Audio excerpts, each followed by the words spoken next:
झाड़ू मार देली और कैसा तो हमारे दुआरिया पर कुछ झड़िया बने और कई धरिया न देली मार के ते का करी मारी ना का हम नौकरानी आलेला का मार बिदा नौकरानी रो या मत रा तू अपने दुआरी के मार ले होती हमरे अमेरिका में खेल देली तो भतारे के दुआरिया रहल का नौकर ही लगा। अच्छा मतलब ले के आए हो हम चली तोर गांठ धोई का तू हमार गांठ मत धोवा तू अपन धोवा जब हम तो 5 साल घर में बैठा के धोली तो ना चालू और तोरे मर्जी लगे हुआ घंटा धोए रहूंगा।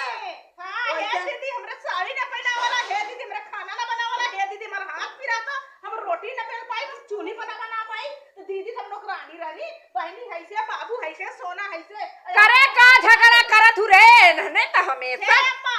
यहां बता अब हम बहुत देखा पर कट के मर जा जवान बची तब लेकर आई कट के मर जा तोने मारे तू आवा एक का जने तो बस देखा लू और सब का ना पैदा कहीं ना डाउनलोड करके लिए आए रहूं है काहे एक का जने के देखा बिना ली तो लिए इला तू आई हो अरे तू बड़ी हो तो ही तो देखा नहीं काहे तू या करा नहीं हरदा हम मोहर मोती दे देनी ना हम लिया के कुछ साड़ी धोती दे देते ना रुपया पैसा दे देते ना बड़ो कमाई दे देते नहीं तो है ना जतन जवन कुल बाहर साथ लिया तो ही तो भितरावा है मर जा जे बची ते लेई मर जा लड़के कट के मर जा मर जा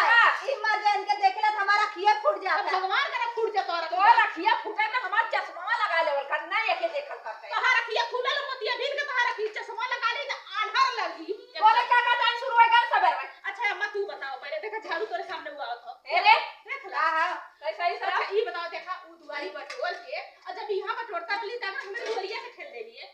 इतना काहे तो झगड़ा करैली रे राजी छोटी छोट की नहीं रह आजकल छोटकी छोट ना है छोटकी बड़ हो गया है तोरो माई हो गया है जानू हां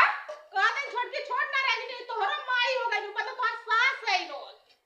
अच्छा और चढ़ाला सही कहा था हम गलत नहीं पड़ी बड़ी हाउ ना वैसे जैसे तो ताका नहीं वैसे जाना कि तोके बहुत उल्टा सीधे बोलन देखा काहे उल्टा बोलेली तोरे काऊ पल्ले वाले तोरे माऊ को ले लहली रे बता तोरे माऊ को लिखा पढ़ कर ले रही करे काटी करे बाती में आ गई बू अपने पहले सूर्य आंख से देखा तब माने अब के पूरा लाऊ का बिटिया का 14 बिगाड़ा तो तोहार रोज झगड़ा करे सबे सबरा तू कौवा कुकुर भइलू ये सबे झगड़ा करबू ये ई बतावे अम्मा का बिट्टी आवत रहल तो तू बोलले तो काहे फोन करके मना करी बिट्टी के काहे ना मना करी काहे ना आया मत यहां आईबू तो मालूम यहां आईलू तो तोरे चलते कर बुढ़ा के अलगौजी होला काहे हो बताओ वो आवत है हफीज ले आवत रानी है ना बस जवन लेके आने रहे घर में लेके जाने अरे अच्छा हमार बिटिया तो लग काटे लगल कैसा पाव भर ले आई तब चच्चा से सबसे बाटी ला घंटा बाटल कुछ ना बाटल हुआ बड़की के लेके लेकर अकेले घर में चबा जाना पाले की भौजी आप खुश रहा कैसे झगड़ा होता मराठी ई राड हई बेमानवा कमाई ई भी कमाई रोज लड़त है पहली जिंदगी हमर नरक काई नगले है ने तब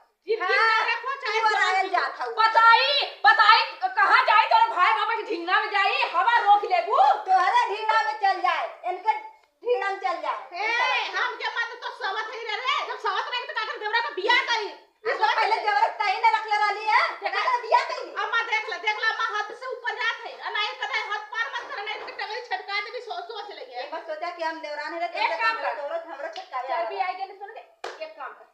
मार रे जवन हल्लू करी तो उन्हें कुल लिख रही यही चाहता है बस खाली बोलत ना अरे समझौला समझ में ना आवत हो गए अच्छा ए बिट्टी काहे तो के मना केले काय फोन करके कहा दे बाबूजी कि तू मत आया काहे रे और खाए आवत रे है आवत रंग खाए ना ले जा रे ने अगली बार यार है ना किलो मिठाई ले जा रे कुल लेके खाए हम ना दे अम्मा पिसाई बोल तू तो देले निकला देले हम खाए गेली वो खैली वो ना हमारे लगली लैट्रिन वो हगे लगली हम वो उसमें बहु रहना अधूरा परानी रात में बस सकना घरे में हम एक डब्बा सबरे फेंका सब हो जाए देख ला मत की है ना हमार पता है मत के का तो हरी के चाय मत के अरे हम कहत जैसे दोनों परानी खैले रहला तो हमरे में काहे जमवा आवत हो बड़ा सीने ने कर हे राम कहां है या अरे बूढ़ा हो बूढ़ा का ई काल चौदवा हमार बूढ़वा काली एक्का होवा रे जब पेन्हर कष्ट हो तो भगावती ले जा दूसरे नानी आयली अच्छा ये बाई बतावा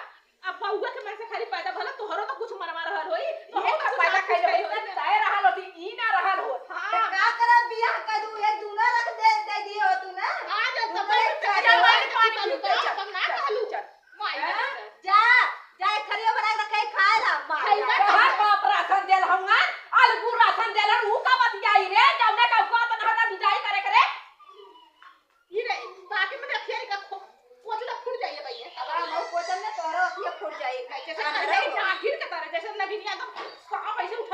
गति एकर हुए 5 किलो राशन मिलला ना आ तो वही में के खातिला तोहार राशन ना खातिला जानू को हां राशन कहीं से बनवाऊले हम तो तोहरा के देत एकर भैया का भतर